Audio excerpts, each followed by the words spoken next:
Hello everyone, I hope you're all doing well. So today we are doing a finger licking and page flipping video that is soft spoken. A couple of notes before we get started. It is a very rainy, gray day here in New York while I film.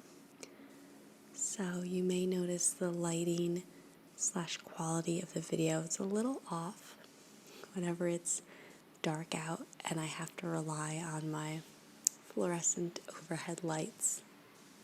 It kind of makes the background a little fuzzy and it vibrates, but let's just pretend part of the video. The other note is there'll be a little bit of white noise.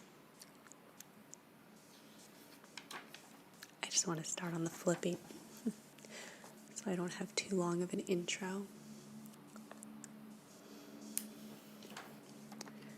And that's just due to the ambient rain, the sounds of the rain on the pavement and the cars splashing through puddles.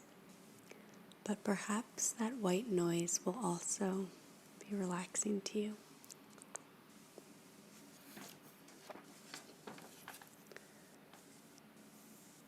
I'm a little out of practice because real life got super busy recently and I haven't filmed in several weeks.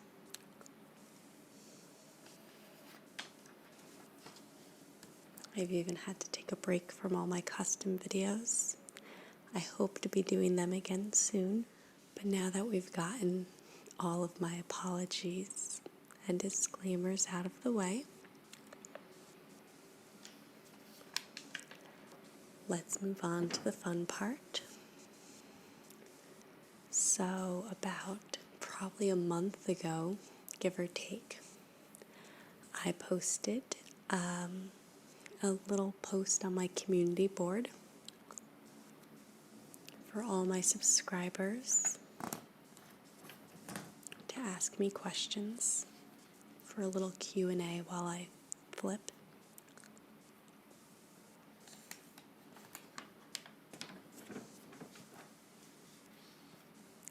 And you all came through big time. In fact, I got more questions than I expected. So if I missed yours or I didn't get around to it, I do apologize. It's truly been so long since I filmed. My voice doesn't even sound like it's really my voice. It's very strange. But hopefully it's soft and relaxing and soothing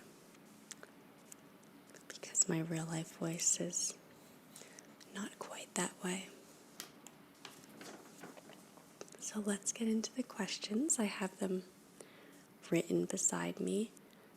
I basically wrote keywords, so I'll be paraphrasing the questions.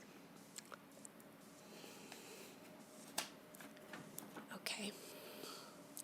Number 1 is, what do I do for a living? I am currently, as I have been for many years, working in the food industry business. Those who've watched my channel for a while know this is what I've done forever. Sorry about that brief interruption. The radiator decided to come on. I just spent 5 minutes wrapping blankets around it. Oh, hello upstairs neighbor. But I don't know that it's hiding that background hissing noise, which I think you all are much kinder about background noise in my videos, but I get very easily frustrated by all the loud noises. Whenever I edit my videos, I really can't stand when I hear that noise. I feel like a failure. as an ASMR artist. But I don't know how long I'll have to wait for it to stop, so I'm just going to push on and keep filming and hope that you're all kind and don't mind it so much. So like I was saying, I did lose my job for a few months during the shutdown at the start of March, end of February. And the restaurant I worked at actually closed. But luckily, the company or the restaurant I worked for has several locations. So back in July, I was able to go back to work, for which I'm very grateful. I'm totally freaked out about working, to be honest. I don't like taking the train. It makes me nervous, especially now that we're doing indoor seating in New York City. Having people talking loudly and eating food, and they're not wearing a mask. I'm wearing a mask, but they're not. So it does freak me out. But I have to pay the bills. And as much as I love YouTube, and many of my viewers were very generous to me during the whole quarantine shutdown, it still was not enough to pay the bills. So I'm grateful to be back at work, that I was able to have a place to return to. So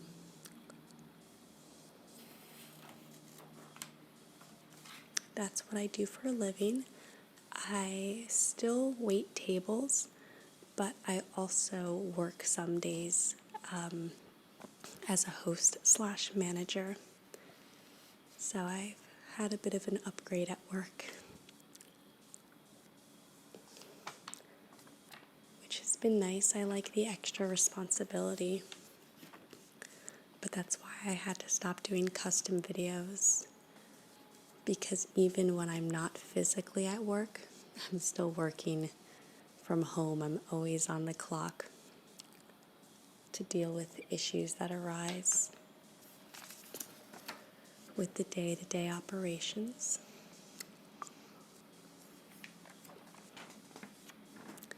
So that's what I do for a living. Next question. What did I go to school for? So I double majored in college in theater and Japanese studies. And some of you may already know this. Don't mind the loud trucks, by the way. Like I said, those are just waves crashing against the ocean. And that faint hissing sound is, let's say it's the wind blowing on a cool autumn day. And it's just a fire crackling in the background.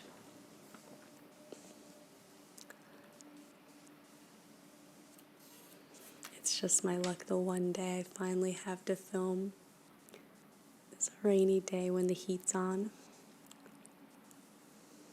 But that's okay. So I double majored in college in theater and Japanese studies. I did theater in high school, and I was in productions throughout college.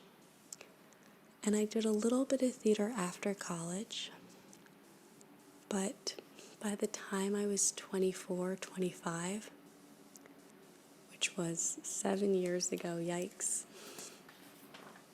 I'm older than a lot of people think I am. I kind of was over the theater scene in New York City. Besides the constant rejection, it's very much who you know rather than what you can do. And college didn't really prepare me for that. We learned about acting. We learned about voice control. we learned about different styles of accessing your emotions, movement. I also learned a bit about technical theater, lights, set design, costuming. Specifically, I actually worked in the costume department, the wardrobe, in my school, and also at a local repertory theater in Albany. However, it wasn't something I was enjoying at all, so I decided to put that aside. That's not to say I'll never do theater again. I never wanted to be a famous actress in the movies or on Broadway. I really love performance art. So I think I would do smaller local community theater, but it's not something I'm focusing on right now. My other major, Japanese studies, I just took out of interest. I love Japanese culture, and so I wanted to learn more about it. There was really no career I had in mind. But anyway, so my next question is, who was my favorite teacher and how did they make an impression on me? I had a few teachers that really I remember to this day. A couple in middle school / elementary school who were just fun. They made learning really fun. But the teachers that stand out the most are all English / theater teachers.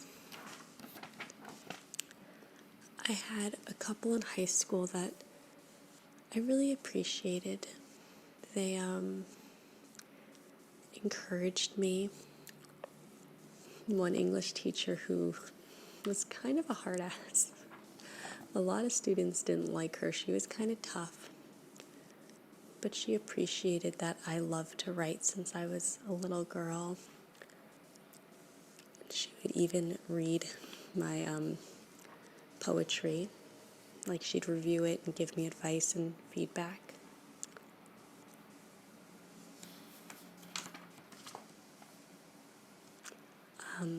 But it was college, two specific teachers that really made a mark on my life that I really remember.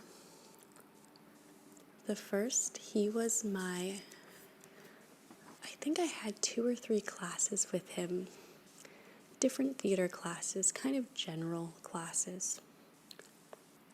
And my freshman year of college, my first semester, I was super overwhelmed. I was double majoring. I was adjusting to living away from home.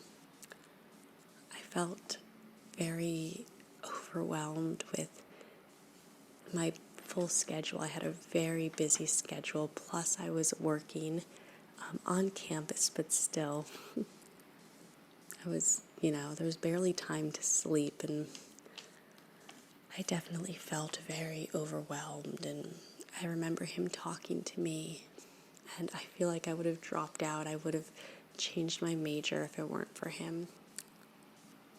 He was just very encouraging. And I actually still have, in 2 ways he was encouraging.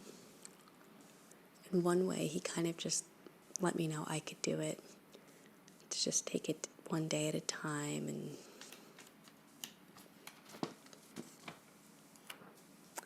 the other way he encouraged me was he praised my writing a lot. Kind of assessments of plays and playwrights. And I still have some of the papers that I wrote where he wrote I got like a A++, and he wrote in the margins that I could be like a play critic, and just really, really encouraging stuff. And I think everyone in the theater department loved him. He was just a great, great teacher.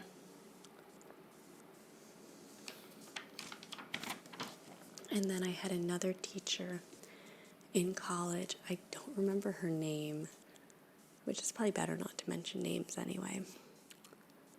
But I remember her because she was also a theater teacher. I only had one class with her, but I had really, really bad, I still have anxiety, but it was really bad in the start of high school, throughout high school, and it flared up in college where I couldn't leave my dorm room. I couldn't get out of bed. I was so consumed by anxiety and just so many things. And as such, I missed class a lot. I never told my teachers why, because what teacher would take me seriously? That's what I thought. But she noticed that I was doing poorly, missing class, my work wasn't up to par. And she asked me, and for some reason, for the first time ever, I just told her the truth. I said, I have crippling anxiety, and it's really difficult sometimes for me to go to class, for me to function, And she actually had experienced, or still experienced, a similar type of anxiety. And she was so understanding. She basically told me, don't worry about it. If you're having a bad day, just email me. She gave me the opportunity to have extensions on papers to retake tests. I think because she knew the number one thing is that I suffered in silence because I was so embarrassed about my anxiety that I didn't want to tell, my teachers about it. I didn't think I'd be taken seriously. And more so than just being given the opportunity to be late, to miss a class, it was having someone who didn't judge me, who understood where I was coming from. It meant the world to me. It really just gave me faith in humanity. So I'll always remember that teacher. That was a long answer. Let's move to the next question. Okay. Do I still write fan fiction? I don't, but that doesn't mean I won't ever again. For those of you who don't know, I started writing Harry Potter fan fiction when I was 13 or so. And then I stopped for a few years, started again when I was in high school / college. Took many years off. And then back in 2015 or so, I started writing again. And I wrote for several years. Really enjoyed it. Became a much better writer than my 13-year-old self. Joined a bunch of communities on LiveJournal, Insane Journal, on Tumblr. But I haven't written anything in at least 2 or 3 years. I think the last fan fiction I wrote was probably a Marvel, Thor, Loki fan fiction that I maybe wrote a few years ago, and that's the last thing I've written. But I still read fan fiction now and then, and I'll probably write it again sometime in the future. I love to write, and fan fiction is an easy outlet to create and then to post online. Here's a good question. My favorite moment in a Harry Potter book or movie. Speaking of fan fiction, that's hard to say. I am like obsessed with Draco Malfoy, as many of you know. So any scene with him, I especially like the, how do I choose? I guess I'll pick 3 scenes, and they all involve Draco and Harry, of course, because they're my OTP, one true pairing, for any of you non-fan nerds out there. I don't know, like me. Probably the scene where Harry walks in on Draco crying in the bathroom, and they like have a little duel, and Harry casts Sep or something. I forgot the name of the spell. Slashes Draco up. He's like holding his like bleeding body. It's very sensual. That's how I interpreted it. And then I also like when Harry saves Draco from the room of requirement when it's burst into flames. From the movies, I really like when Draco's still like trying to pretend he's on Voldemort's side in the final movie, and like Voldemort puts his arm around Draco, and Draco's like so freaked out. And then I also love this scene when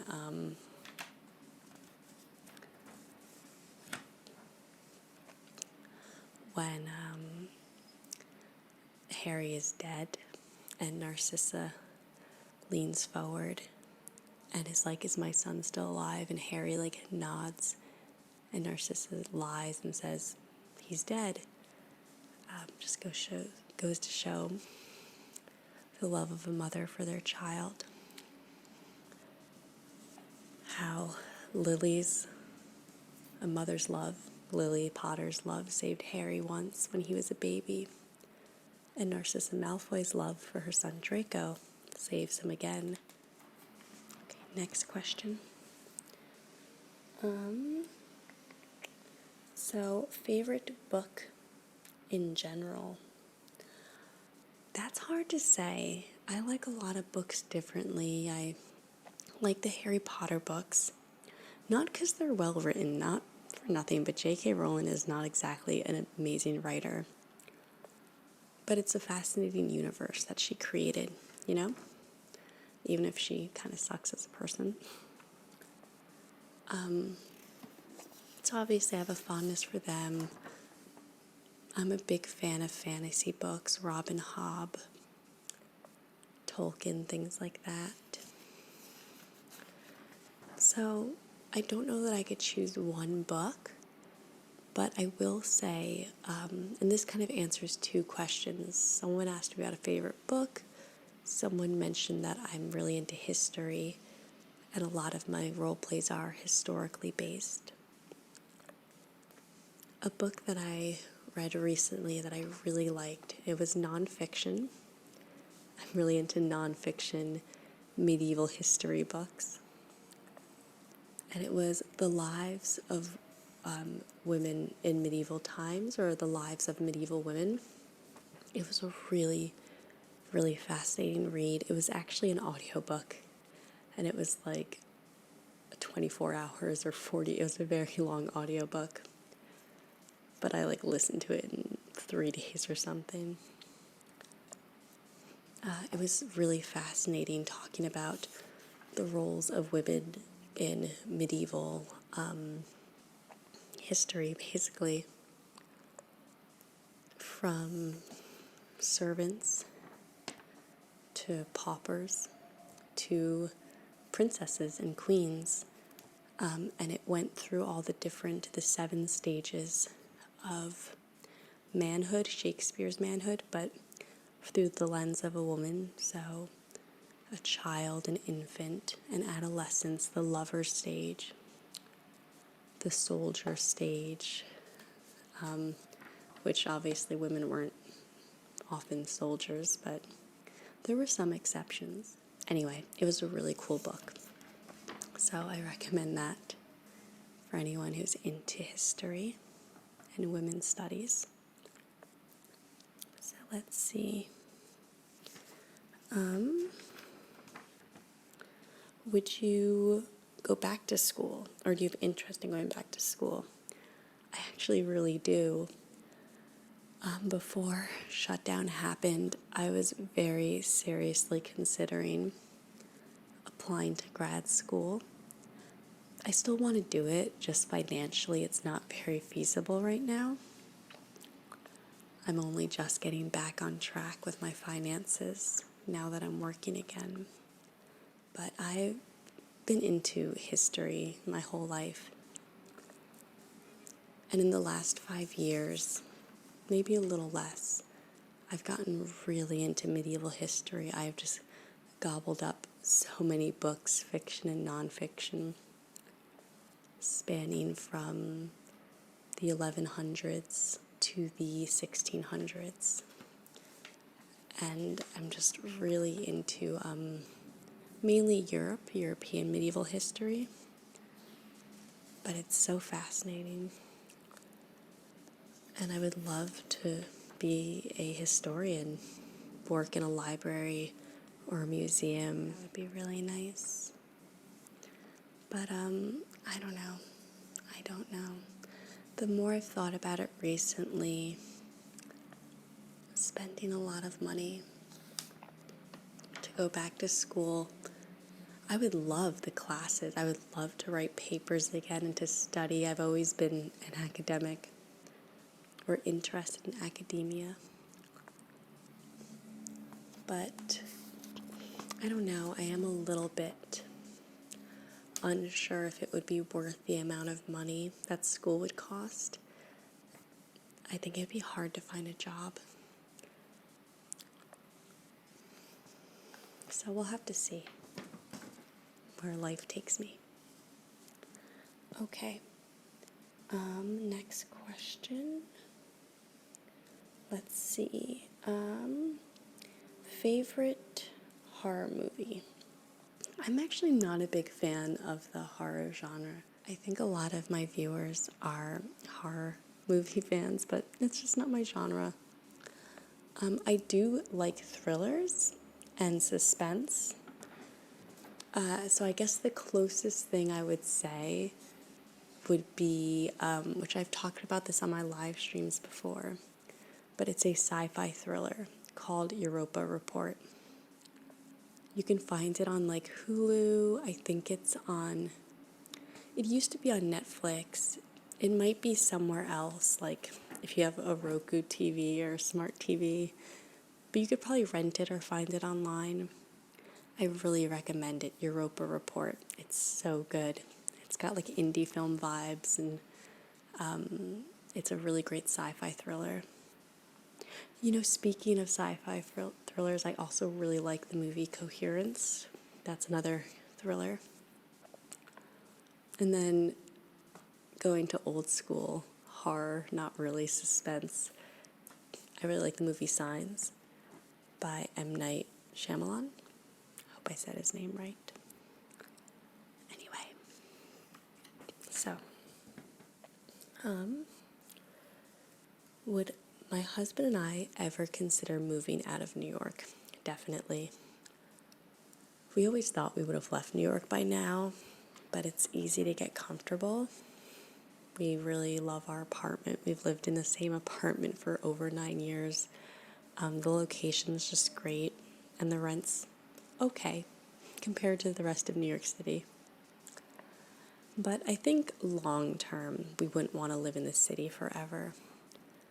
So I could see us moving out a little more in the country, not in the middle of nowhere, but somewhere where we could have a garden or a front yard or a backyard. That would be nice. Okay, let's see. If I could live anywhere, where would that be? I'm not very well traveled. Sorry about the interruption again. My phone ran out of room, probably because the video's already so long, but we're almost done. just a few more questions. So I think I left off talking about how I'm not very well traveled. I've left the country twice. Once to go to Montreal in Canada, the other to go to Reykjavik in Iceland. I loved both journeys. I could definitely see myself living in Montreal.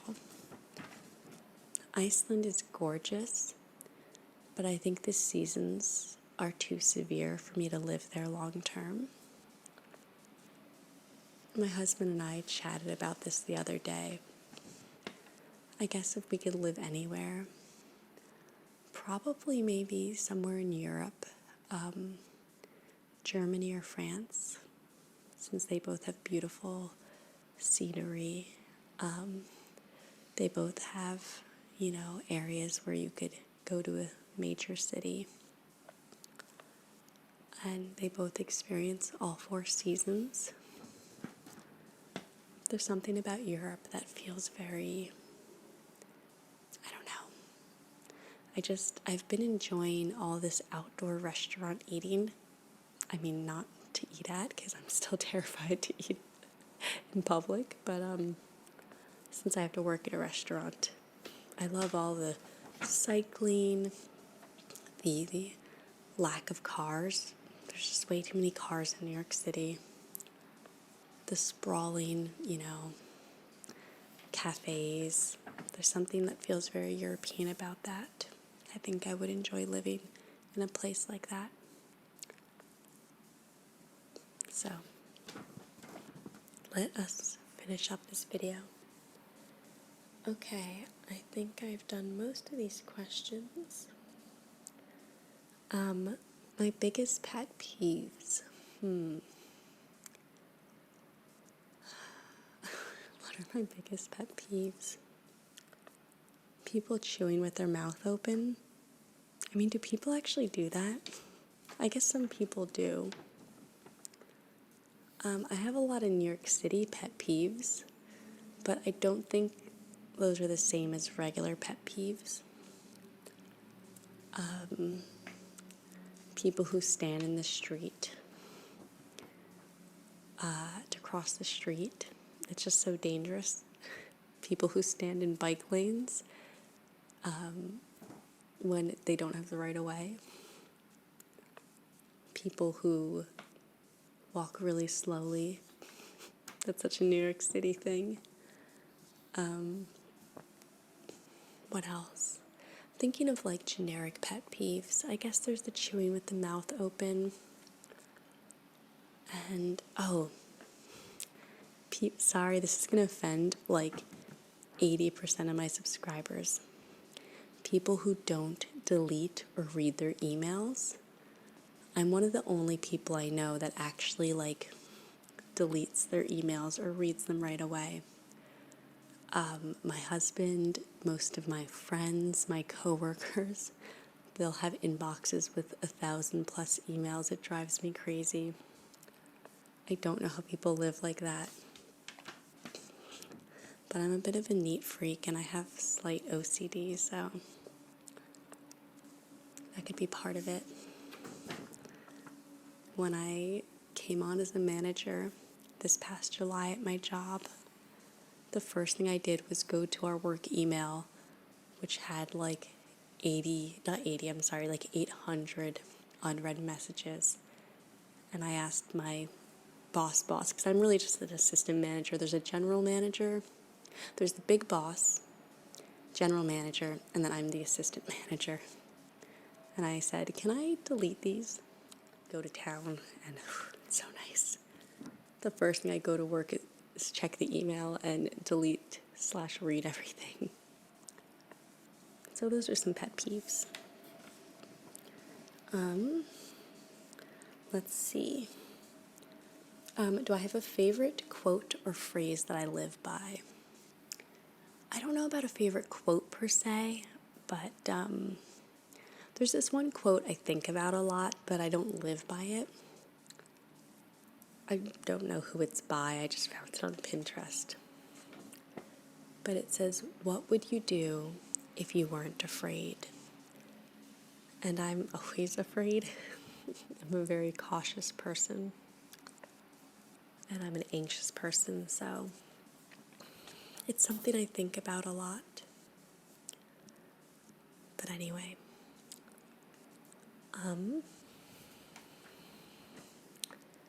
another quote that I like is, it's kind of like a yoga, it's less of a quote but more of a phrase or a way to live, I guess, is it's kind of like a little diagram of sorts.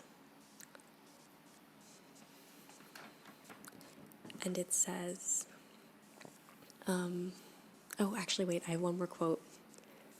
Will this matter in a year? That's another one that I like to think about a lot. Because in the moment, I can get really upset about the minor details in life. And taking a moment to say, will this matter in a year, is really helpful for me to put things in perspective. But anyway, back to the diagram. It's basically you take a problem, and I think there's like religious sayings that are kind of like similar to this. Or maybe it's a religious saying, I don't know. Let me just get to the point. Basically, it's you have a problem and you say, well, can I fix it? Can I solve it? And if the answer is yes, then don't worry about it because you can fix it. There's the solution. If there's nothing you can do about it, if you can't fix it, then it points to don't worry about it because there's nothing you can do. And that's something I try to think about a lot because I have a lot of anxiety and I get stressed out very easily. So kind of reminding myself, what's the problem? Can I fix it? And then I say, okay, I can fix it, and maybe I can't fix it that very moment. But if there's a solution, I try to not let myself get riled up because I know I can work on it. If there's not a solution, then it's out of my hands. So I try not to worry about it. It's easier said than done. This kind of leads to another question I had, which was advice for anxiety or depression in general. I think everyone's different. Anxiety is so personal. So what works for one person might not work for someone else. For some people, depression or anxiety, it can be useful to get that emotion out a different way. For example, I often use working out as an escape for a lot of my emotions. So going for a run can help burn off some anger or anxiety. It'll distract me. Riding my bike, yoga, circuit training. But that's not always the case for everybody. Distractions in general. I know music can be really helpful for a lot of people with anxiety and depression. Personally, meditation has changed my life. Yoga, meditation. It's helped me view the world differently. Something as simple as breathing or breathing techniques can really just alter your brain chemistry because the breath is really the bridge between the body and the mind. And so by manipulating and calming the breath, you calm the body, you calm your heart, you calm your mind. So I'm not the best person to give advice, but yoga, meditation, finding something. It is good to get to the root of your problems, but sometimes you just need to step away from your problems.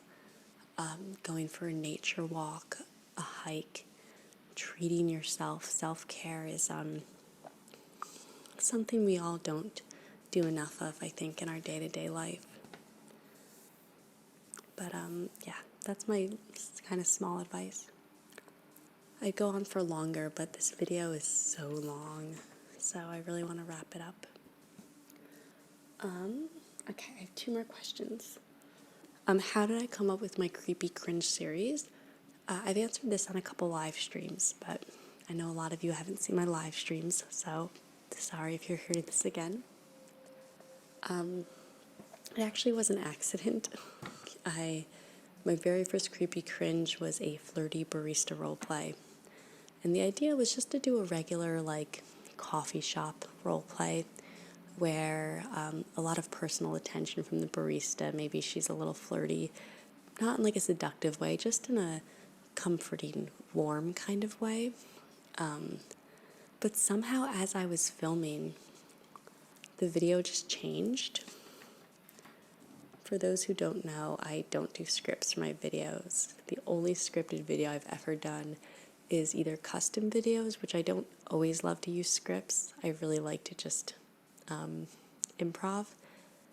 And my Selkie video that I did the other month, that was written for me. That was a script. But every other video I do, I come up with an idea, I press record, and I just wing it. So as I was filming it, the character just got really weird and kind of creepy. And people really liked that. And I thought, oh, that's fun. So I just kept doing that character and escalating it. I really like doing unusual ASMR. Personally, I get triggered more from ridiculous characters rather than sincere characters, which I know is weird. And I love recording really out there characters and being creative because I think ASMR for tingles is great, but it's also fun to be entertaining. So even though many people don't see it that way, the creepy cringe videos are supposed to be parody videos. They're supposed to be funny. People are always like, why doesn't she get the guy or the girl in the end? Because I try to keep them gender neutral. And that's not the point. You know, they're really not meant to be flirty videos. There's nothing wrong with flirty ASMR videos, but that's not what my videos are supposed to be. They're supposed to be over the top and ridiculous. So not everyone understands that, but that's okay. As long as people are enjoying the videos, that's what matters. And then the last question that I have is any advice to grow your channel? I'm not the right person to be asking. I've had my YouTube channel for like 7 years and it's barely grown. I technically have like, 16,000, 17,000 subscribers, which is amazing, but no one really watches my videos. I mean, not to say that 1,000 views per video isn't amazing, but in the grand scheme of YouTube, it's really not much, especially considering how long I've been making videos for. So I don't really have advice. I don't actively try to grow my channel because I don't think I would really want to be YouTube famous. I'm really comfortable with the small audience I have. Whether you're lo-fi or hi-fi, I don't think it matters. I'm not really into hi-fi videos. They actually take me out of the experience. I like a little background noise. I like a little bit of, old school microphones or, using your iPhone like I use to film. That's my personal preference. That said, you still want to edit your videos if there's, if it is an ASMR video specifically, if I don't know, a fire alarm goes off or a car alarm goes off and it's pretty loud, you probably want to edit that out because it will be a little too jarring for the viewer. So basic editing isn't always important. I think having a decent thumbnail helps. And definitely interacting with your subscribers. I think that can be really helpful. I reply to my comments just because I think it's rude not to. I miss some, of course, but I reply to all the ones I can. But I think for growing your channel, it's important to engage your viewers. And I guess that's my only advice. I really, like I said, I'm not the person to ask because, well, technically I have a decent amount of subscribers. And I do get at least 1,000 views. Some of my videos do better, but I'm not really a YouTube star by any means. So let me wrap this up. This video is so long. This is the longest page flipping I've done in a long time. I know it was a lot of talking, but I don't know, I must have a big ego. When it comes to talking about myself, I just go on and on. Thank you to the viewer who requested I do a Q&A. Thank you to all the viewers who submitted questions. And thank you to everyone who is subscribed, or if you're not subscribed, thanks for watching. I appreciate you. My next page flipping will be a silent one. So it'll be a nice adjustment from all the yapping I did in this video. Hopefully you all will like it. I might even film the silent one today. So if in a month you see me again with my hair the same, my lip the same, my nails, and the same shirt, please don't judge me. I'm just gonna bang out another video that you guys won't see for like 4 more weeks. But anyway, thanks for tuning in, and I will see you all next time.